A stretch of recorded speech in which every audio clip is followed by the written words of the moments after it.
things such as computers and the like, but that budget line has reduced. So those are our concerns that we present to this committee, and I submit. Thank you, Chair. Zika, thank you so much for that brief but insightful submission. I now invite honorable members to engage with Zika on their submission. We begin with Honorable Kampiong. Thank you, Chair. Chair, mine is just a brief one to Zika. What would be your take, Zika, in view of the Auditor General allowing audit assignments to be outsourced by the Ministry of Finance at huge amounts in terms of fees, and yet they continue to receive dwindling allocations for their core functions? What would be your take? Further questions? Honorable Musumali. Thank you very much, Chair. I have noted the submissions by the Zika President in the inadequate allocation to the Office of the Auditor General. She has also lamented that the concerns that she presented to this committee last year have not been addressed, and then she's wondering how transparency and accountability can be achieved. She has also noted the reduction on funding on fixed assets, especially motor vehicles and the others. Now, President of Zika, the government forecasts that the inflation rate will reduce from the double digit to a single digit. In view of this forecast, I would like you to give a comment on the impact that it will have on the reduced allocation if it were to happen. Will it be positive in the sense that the Kwacha would have gained? I think that then I'll ask the other one. Thank you so much. Honorable Nakoka. Thank you, Chair. Zika, I note that you haven't made a comment on something that I'm aware you are very interested in. The Office of the Auditor General has informed this committee that they have already been given a commencement order for the operationalization or implementation of the Public Audit Act. And therefore, they have also budgeted for the setting up of the State Audit Commission. And one of the key changes as a result of the implementation of the Public Audit Act is the power to the Office of the Auditor General to charge fees to all the auditees. And therefore, the framework for that whole process is supposed to be under development as we speak. My question is, as a custodian, you as an institute of are you involved in any discussions concerning the implementation of the Public Order Act and the setting up of the State Audit Commission? Thank you. Do you support the Public Audit Act? Succinctly put.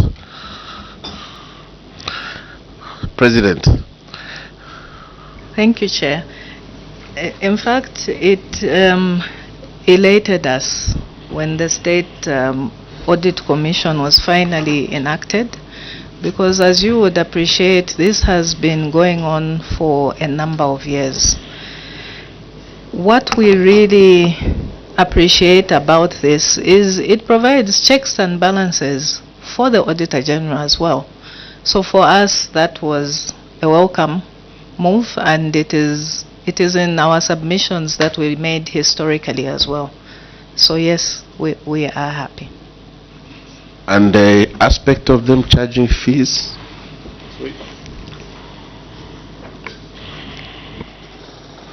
So just to add on the creation of the State Audit Commission. So the Office of the Auditor General is subscribes to what is called INTOSAI, which is a regulatory body for Supreme Audit Commissions worldwide. And one of the provisions is which they recommend, I think it even sits in our constitution, to say there shall be a State Audit Commission who will be in charge of recommending who should be some sort of Auditor General. So I think why we're happy that this has been commissioned, I think it will bring out, take away that grey area where when an Auditor General is appointed, there's a public outcry to say, no, this one was handpicked by the President and the like. So at least once we have the State Audit Commission up and running, the Commission will regret that office and going forward. Yes, thank you. So maybe, Chair, to answer the latter part of the question that Honorable Anakoka asked, we haven't actually been involved in these discussions, which continues to be a concern for us as ZICA, because how can you have Public Audit Act? The audit itself sits in our Accountants Act, but we are not consulted. And this is something that unfortunately has been happening. We've seen that in this year. We've seen new taxes introduced, for example, and we are not consulted. So these are some of the concerns that perhaps we can bring to this committee. Thank you, Chair. Can I proceed to answer the other two questions? You are at liberty. Thank you. The first question was from Honorable Kampyongo, and what our take is on the Auditor General's office outsourcing for audit services. First and foremost, Honorable, the Auditor General is allowed to be able to outsource. But what has been our concern as ZICA is where the Auditor General's office outsources private firms that report to their superiors out of Zambia, particularly where it involves sensitive issues. That has been our concern. So if you are auditing, for example, defense, I would imagine at least the local audit firm is used other than getting an international firm. I know my members will probably crucify me for that, but I believe that is the right thing to do, because we don't know where this information is going when it leaves the borders of this country. So that has been our concern. The Auditor General's office can outsource, but they continue to use international firms when there are a lot of audit firms, including my own, that are able to do the work. That is our concern. So there needs to be strict guidelines, I believe, around that, depending on which institution is being audited. But for the state ones, because of the sensitivity of information, as you'd imagine now, data has a higher value than gold. So if it goes into the wrong hands, it compromises, I believe, the security of this country as well. I hope that answers your question. Chair, it does. Although the other part was, you know the way Auditor General is structured. They have got competences in almost all the sectors, public sectors, and directorates that are capable of undertaking some of these assignments. But then it's an aspect of government spending more money. The Minister of Finance should be willing to spend more. Of course, you as firms need to have business. But here is Auditor General, which is underfunded, and probably one assignment outsourced. He's like half the budget, the budget that is allocated to them. So it's that context I also wanted you to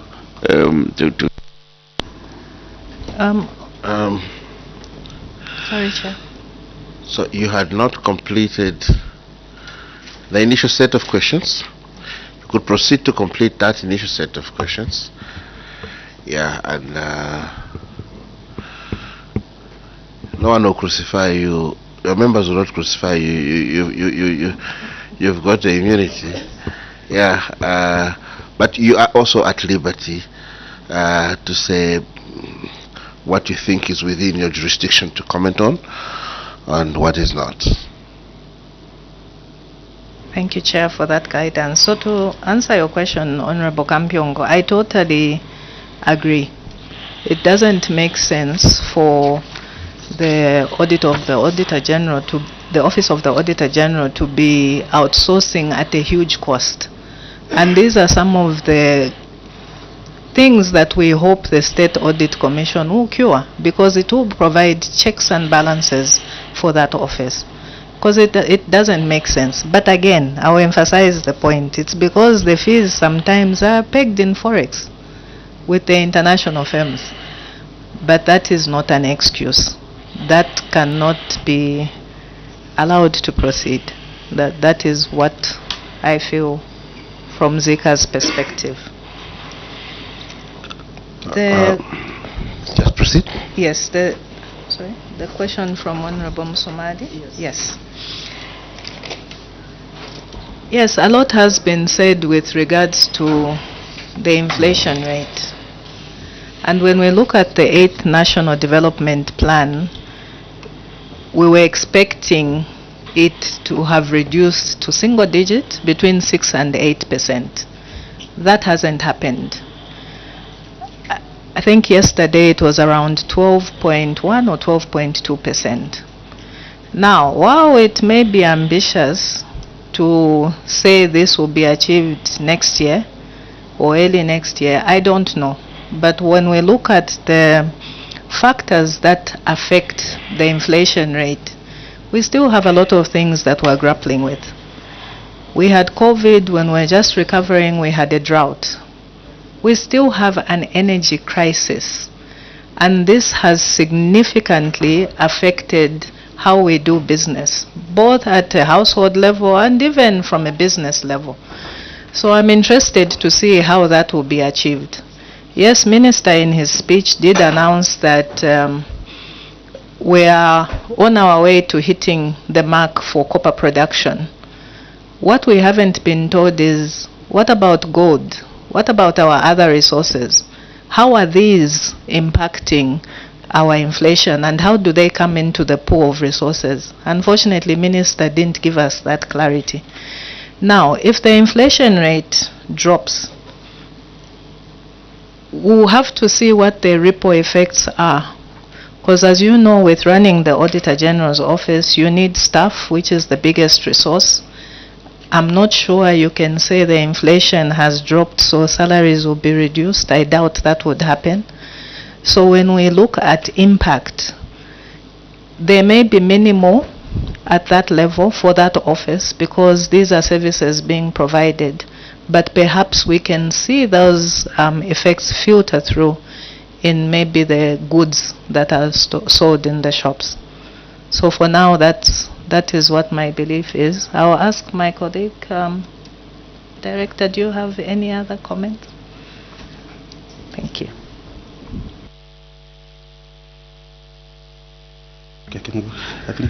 Yes, just to comment on the issue of the inflation, like Madam President has alluded to, that to see the immediate impact in just within the charge year 2026, which we are looking at, this will be tricky. And just to add further clarification, inflation is not really that goods will be cheaper. No, it's the rate at which the prices will be increasing. So if we move from a rate of 12% to a single digit of 9%, then prices will be increasing at 9%, not that they will be reducing per se. Just to give some clarity. Thanks. Right. Right, yes, I just Director. wanted to add that I agree with Madam President on the issue of the effect of inflation on some aspects of operations which are fixed. So inflation can go to 1%, but there are parameters that you cannot change because inflation has reduced. And the bulk of the operations of the Auditor General's office are as such. So it may take time for us to probably budgets to see how that would affect this. So for now, we don't think it will have a great impact on those operations. I submit. Thank you very much, Honorable Mapani. Thank you, Chair. Chair, my concern is more on the issue to do with outsourcing. I listened to the President. In a preamble, she indicated that she's actually, establishment is actually, the Zika is an establishment of an act. To me, that gives a position that whatever they do, it has to fall within the umbrella of the act. Now, arising from that fact, Chair, on the issue of outsourcing, yes, she agrees that it can either be international or local, and that data is more expensive than gold. Indeed, Chair, I agree with her. But then, Chair, my concern is, if she does not agree with international outsourcing, what position has she taken to ensure that this thing is not further done? And further, Chair, still on this issue, she looked at the issue of information being lost or given out to international world. I just want to find out whether she has as well looked at the issue of competency in terms of delivering the truth that people are looking for. I've said this because, Chair, a couple of times our own have failed us in the sense that instead of looking at what is it that we are going there to audit for, they are going to look at who is involved. That is one issue. Because the whole issue at the end of the day is to have the information that will be able to use extracted from the people we are going to question. Information. You agreed it's more important. I totally agree with you. But then we shouldn't forget about the issue of attitude. The issue of attitude with the lack of responsibility and ownership has actually failed us. Many are the times that our own locals have been given assignments. You find that the answers they'll give compared to the answers the international givers will be different. Attitude. Competence can be there, but attitude. Who am I investigating? Is it a person I know? And many are the times that we have failed to declare conflict of interest. And it has happened in your industry. And my appeal is, let's find time when we have seen something wrong, instead of us waiting for an opportunity like this one, you are guided. The Act gives you the parameters under which you can execute your duties. You can still make an appeal. The Act is from Parliament. So meaning you are at liberty at any time, provided it's within the confinement of your jurisdiction, that you can still approach Parliament to make or to establish or to vent out few concerns rather than waiting. Because if you're going to say we cannot support international, yet we know that we are spending more, but the ability to execute our job is minus, then the two should be harmonized. I've been compelled to say this, Madam, when you said international auditors. Yes, we agree. It means that means it's enshrined in the Constitution that we can either go for local and international. But if international auditors, we are not comfortable with them, what have we done? Have we talked to the authority? And who is the authority? The authority should be the people who actually established you, and you are under the Act. Then, of course, it's Parliament that actually established you, because they passed through the Act, of course, getting the validity from the Constitution. So now, that said, we expected you actually to get to the people established you, rather than waiting for a moment like this one to give a position when the time was with you. So personally, on this one, much as I agree with you, the issue of capacity, attitude, and ownership should be taken care of. Many of the times that we have heard that reports have been asked using our local companies or local establishments, but we have found out that nothing has been received. But when we bring other people, results have been given. Not long ago, the issue of under the Minister of Health, you're aware about it. There was failure by our own. But of course, when an international organization was entrusted to superintend over the audit, medicine or whatever audit, we have found the results now, and people now have been taken to task to give answers. But our own were there. So now the question that why should we have to wait for such a time like the one we have them, when we had time before to approach those in authority to amend or to redirect their position? Chair, I submit. President. Thank you very much, Chair. Honorable Mapani, I want to thank you for your passion. It is well noted, and I acknowledge we can do better. So to answer the first part of your question, our position is, yes, an international or a local firm can audit, but there have to be guidelines. So if, for example, a state institution is being audited, and the example I gave is defense, that is very sensitive. That shouldn't go to an international firm. Now, when we speak to capacity, our mandate as Zika, there is no auditor or accountant that can operate in Zambia without being a member of Zika. That's number one. These reports cannot be signed without these members having a practicing license issued by Zika. So that won't happen. Now, if there was another firm, like in the example you've given, that have failed, we are not aware. We need to know so that we can deal with these, our members, because they bring the institute's name into disrepute. In terms of capacity, we have capacity. Even in the international firms, it's Zambians that are employed, because accountants in Zambia cannot be practiced without you being a member of Zika. The same rules apply for doctors, for lawyers, and we have that power as well. So none of these auditors in the international firms can work here without being members of Zika. So we have the capacity is local, it's not international.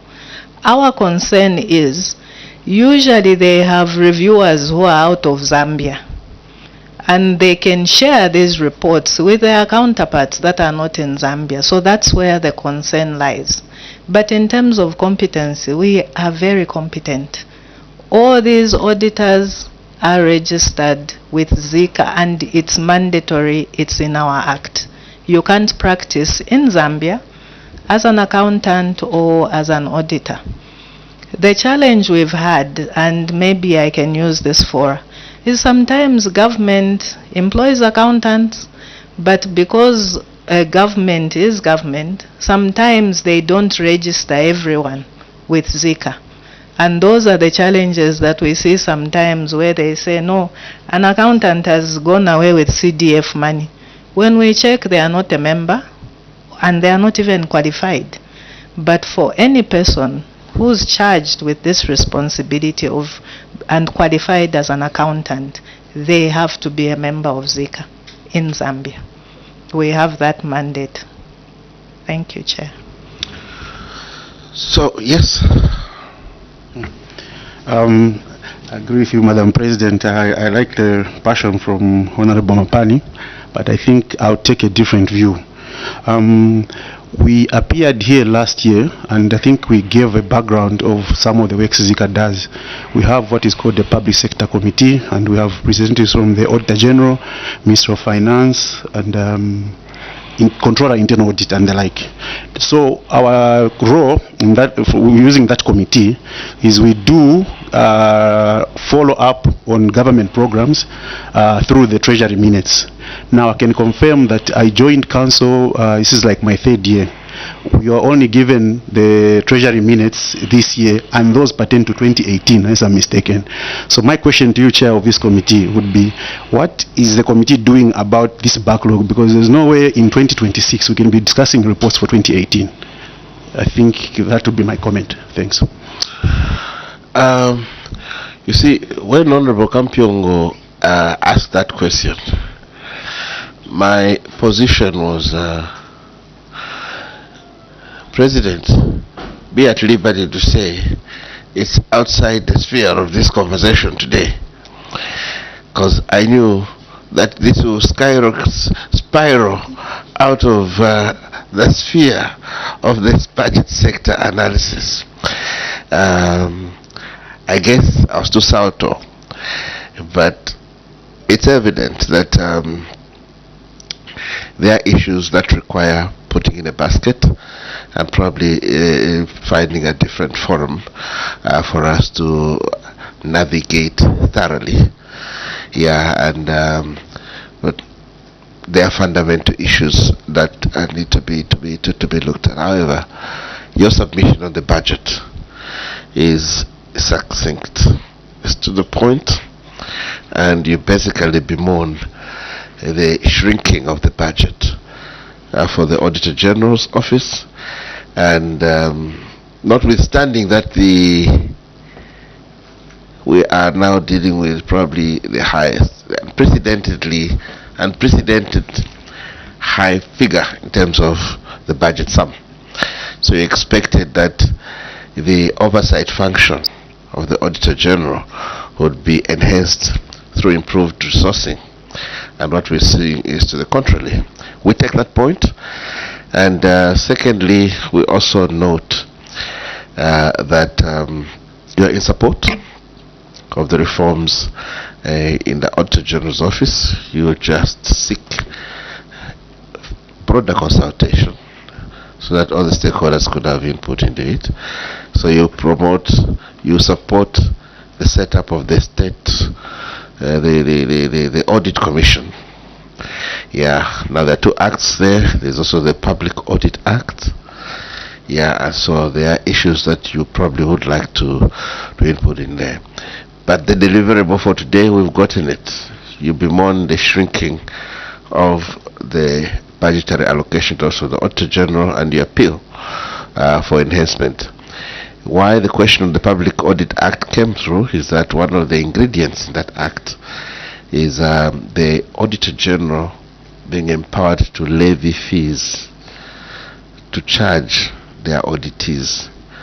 They've not been charging fees. Now the Auditor General would be empowered under that act to charge audit fees, and that is the question where Honorable Anna Koka was coming from. Yeah, we would like your comment explicitly stating whether that is progressive or not. Is it a good innovation, a sustainable way for Auditor General to raise resources for itself, other than anchor on donors or the little pot at Treasury? As you notice in the broader budget documents, CEDA reduced their support from 30 million to around 3 million. The overall budget itself shrank by about 2%. And then new programs such as the Audit Commission and Audit Act have come in, and they've had to compete for the reduced resources. Yeah, so you may want to focus on those, and then I'll find you an appropriate room where you sit with Honorable Kampyongo and Honorable Mapani to deal with the other matters. Yeah. Proceed, President. Thank you very much, Chair.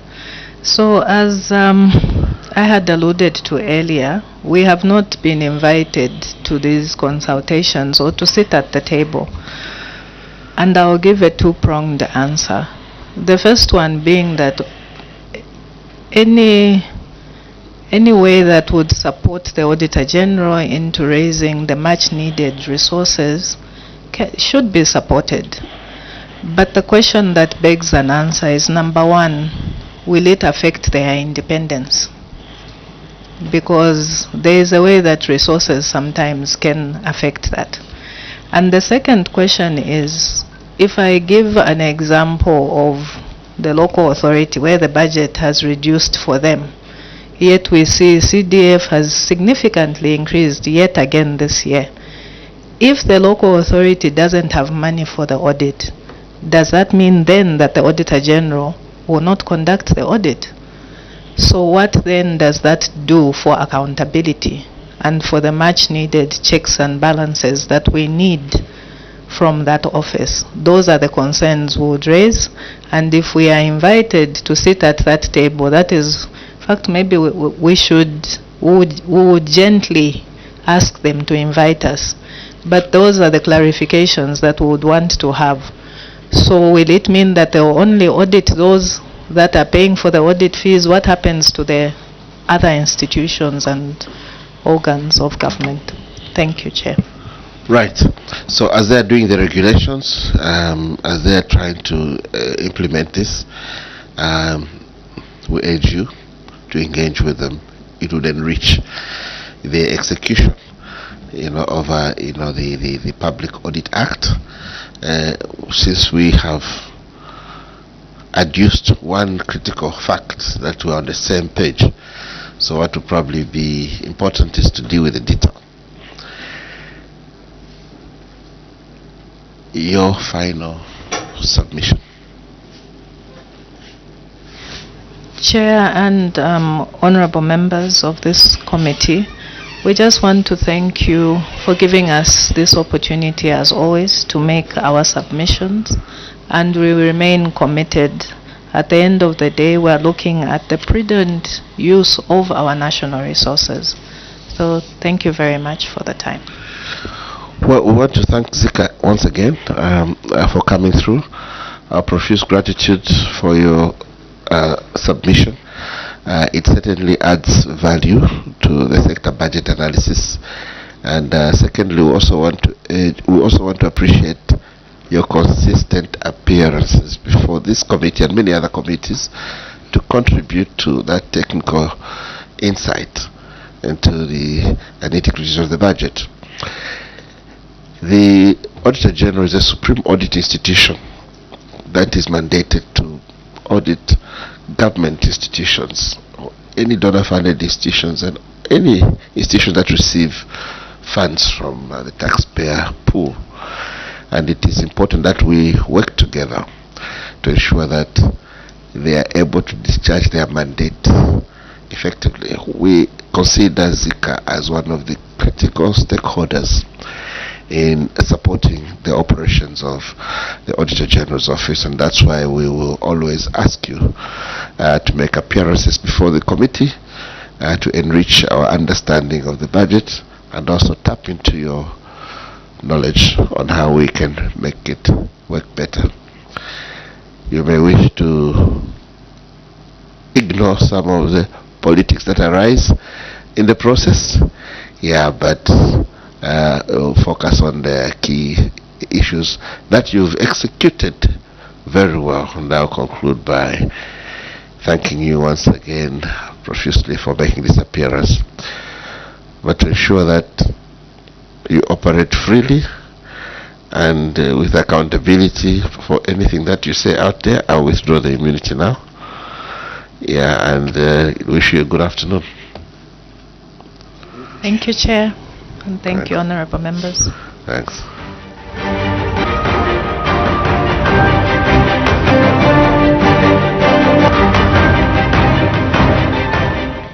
The Zambia Institute of Chartered Accountants, ZICA, have just made an appearance before the Committee on Parastatal Bodies on the consideration of Head 7, Office of the Auditor General, and Head 10, Zambia Police Service Commission, on the estimates of revenue and expenditure for the financial year 2026.